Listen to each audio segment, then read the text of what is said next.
Welcome everyone to Heartly Medicos.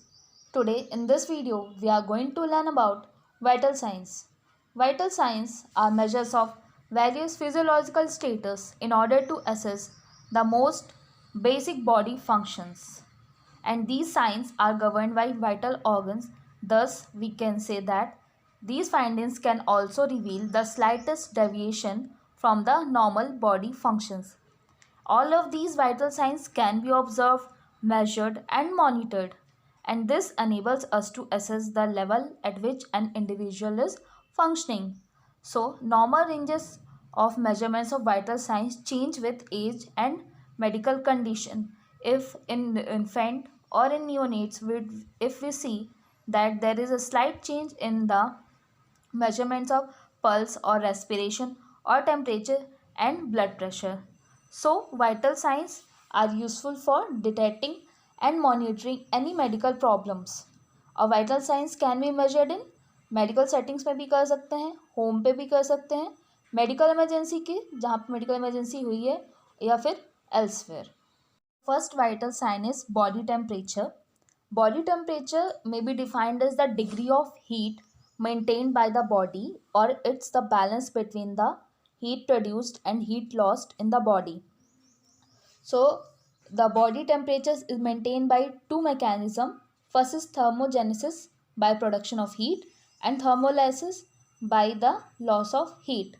And the heat regulating center in the body is where present? It is present in the brain, which is called hypothalamus.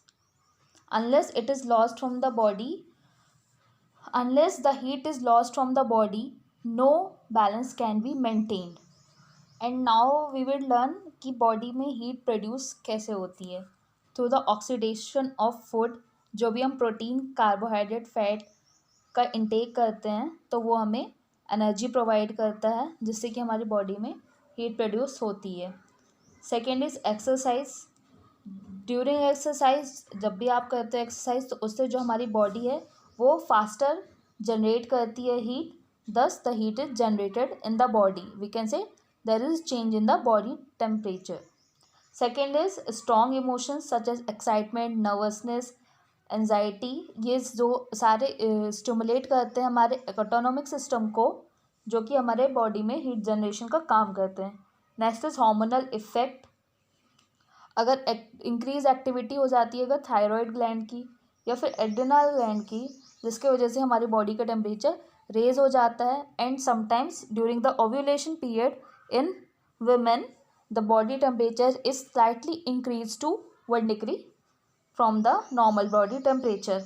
And any change, अगर कोई भी environmental या atmospheric conditions में change है तो body temperature is raised in the body. So body temperature is raised. Next is any disease condition such as if there is fever, pyrexia or any infections in the body, then the body temperature is raised.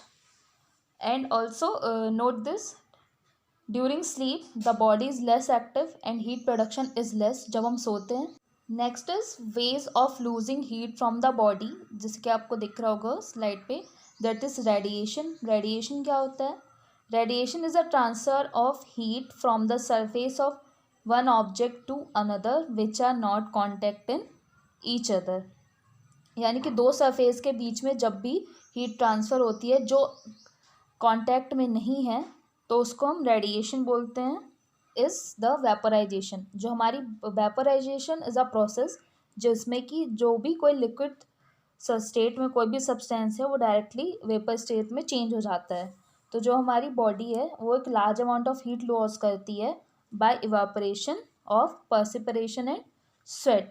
तो जब भी हमारी body में sweating होती है या फिर पर्सिपरेशन होता है तो हमारी बॉडी का टेम्परेचर कम होने लग जाता है. और जब भी हमारे बॉडी टेम्परेचर कम होने लग जाता है और जो स्वेट ग्लैंड्स है वो एक्टिव हो जाते हैं और स्वेट सिक्रीट करने लगते हैं जिसकी वजह से बॉडी हीट लॉस होने लग जाता है. Next is through the lungs, the body through lungs, and we see the types of body temperature. 2 types के होते हैं, core temperature and surface temperature.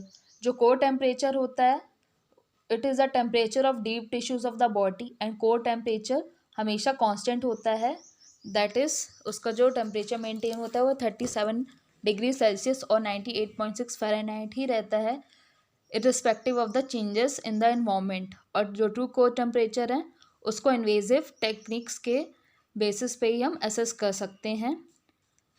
जो अगर ट्रू कोर टेम्परेचर और अगर नॉन इन्वेजिव साइट्स भी हैं जैसे कि रेक्टम, ओरल कैविटी, एक्सिलर, टेम्पोरल, तो यहाँ से भी कोर टेम्परेचर को मेजर किया जा सकता है, बट जो उसका एक्यूरेट रीडिंग उतनी नहीं मिलेगी नॉन इन्वेजिव पे। Next is the surface temperature. जो surface temperature is the temperature of the skin, subcutaneous tissue and fat.